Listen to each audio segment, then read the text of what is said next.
Let's look at the sales funnel and how it relates to search queries. This is very helpful for search engine optimization because you can learn something about where someone is in the sales funnel by the types of queries that they make. Let's begin, however, with a brief introduction to the sales funnel itself. The sales funnel often consists of three phases called top of the funnel, middle of the funnel, and bottom of the funnel. The purchase icon here on this graph shows what would be whatever goal you want the person to complete. If you're an e-commerce site or a brick and mortar business, then maybe purchase literally means buying something at your site or buying something at your store. However, if you're a nonprofit, maybe purchase just simply means signing up for an event or volunteering.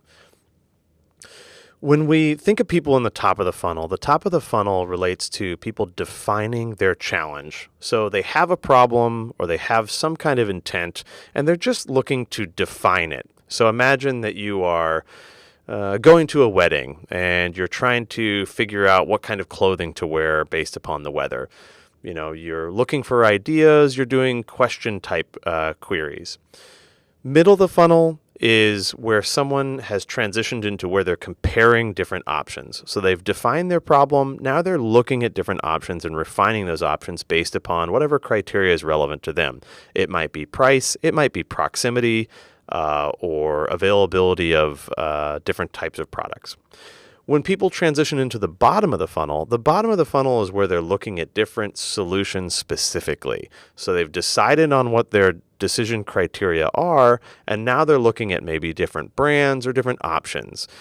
Do I build this myself, or do I have someone come and build it for me? Do I try to fix my bathroom, or do I hire someone to fix my bathroom? Those are very bottom of the funnel kinds of behaviors. So that is the sales funnel, top of the funnel, middle of the funnel, bottom of the funnel. And we might ask ourselves, how is this relevant to search engine optimization? Why are we talking about the sales funnel? Well, the reason is because almost everyone begins their purchase process using search queries. That is, they are Googling or Binging stuff and trying to learn about the different solution that they're seeking prior to ever making contact with a brand. So by the time that someone actually reaches out to a brand or has a brand experience, they've traveled down that sales funnel quite a ways. And so we need to take that into account. So the interesting thing is that we can tell based upon search behaviors kind of where people are within the sales funnel. So if we look at different queries, that is, we look at different search engine result pages, we can actually see maybe where people are. So in the top of the funnel, people are often querying things that are either question formats.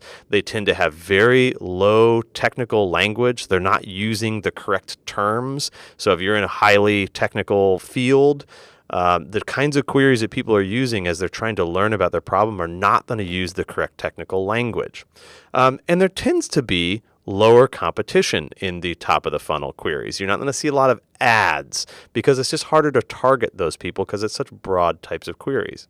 In the middle of the funnel, the types of queries that occur become more like comparisons. So this option versus that option, or compare these two options. That's very middle of the funnel types of queries. And if you search for something like that, you're going to see a middle of the funnel kind of result.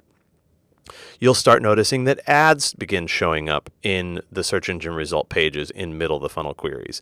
Bottom of the funnel queries, search queries, tend to be very branded. There tends to be a lot of ads showing up and much higher competition purely because it's so close to the purchase. So when things are close to the purchase, it tends to have more competition. More people are vying for those bottom of the funnel search queries. And we can illustrate this with an example. So here's a very kind of, maybe tail case example, but let's say that we have a house and we want to widen our driveway. And before we begin widening our driveway, we're not sure whether or not we need special permits for that. Okay, so just imagine this use case. Here I'm going down the sales funnel for this. I need to build a driveway.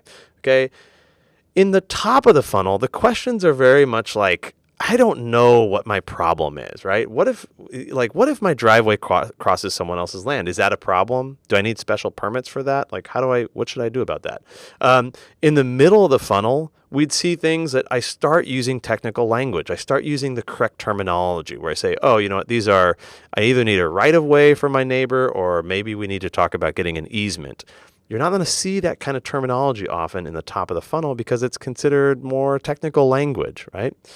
And then in the bottom of the funnel, that's where we're, deciding whether or not we're going to build this driveway ourselves or if we're going to hire somebody else to build the driveway for us. In this case, you can see an example at the top there that says, Sanderson's gravel and driveway contact, right? This is a query that I'm running to find a particular type of business by their name, and I'm looking to contact them, right? I'm very close to actually making that purchase and making a decision. So here again, we see these types of queries taking place. What is the top of the funnel query? It's a question. What is the middle of the funnel type of query? Very classic, is going to be a comparison. And what's the bottom of the funnel type of query? We're going to see branded search queries, a lot more competition for that business. When we think about where SEO works, what we're trying to do, right, is it plays a decent role in placing your brand higher up the funnel. So we could say we are going to try to attract people to our website with these question-based and comparison type queries. Maybe give them a compelling offer, see if we can get their email address, and then move them or nurture them down to the bottom of the funnel. Now they have brand awareness. So SEO plays an important role in attracting and developing brand awareness higher up the funnel, and then bringing them down to the bottom of the funnel where ads become more competitive.